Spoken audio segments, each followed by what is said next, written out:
El Real Madrid se mantiene invicto en la Liga Endesa tras superar al Valencia Basket por 87-84 en un final igualadísimo. Los de Pablo Laso no pudieron contar con Rudy Fernández, pero sí con un Nikola Mirotic que anotaba 9 de sus 16 puntos en el primer cuarto. El Alapius fue de los mejores en el partido, llegando hasta los 22 de valoración. Michael Gelabal hacía su debut con el conjunto taronja. El francés anotó 11 puntos en su estreno. El francés intentó tirar del carro valenciano, pero se encontró con los centímetros de Mirza Begic.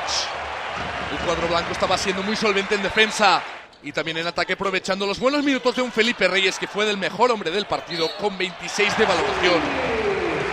Los pibos madridistas estaban siendo una auténtica pesadilla para un Valencia Basket que solo encontraba los puntos de Bojan Dublevic.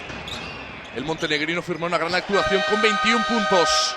Los de Laso estaban muy cómodos en el partido, llegando al tiempo de descanso con un 41-28 a su favor.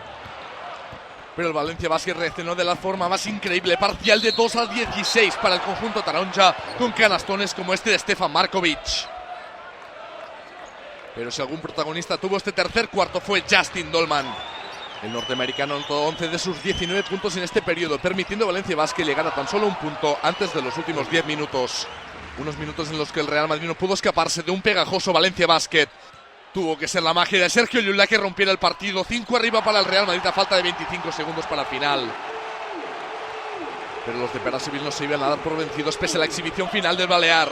A falta de pocos segundos, Pau Rivas fallaba el segundo tiro libre, pero Justin Dolman convertía la canasta de 2, colocando a Valencia Basket a tan solo un punto. Los valencianos pararon en el crono a falta de 2 segundos para el final, mandando a Felipe Reyes a la línea de tiros libres. El pívot sumó los 2 y el Valencia Basket tuvo una última opción. El balón llegó a las manos de Florian Pietrus, que intentó un último tiro desde media pista que no encontró aro. Sufrido 13º triunfo de un Real Madrid que sigue contando sus partidos por victorias ante un muy buen Valencia Basket.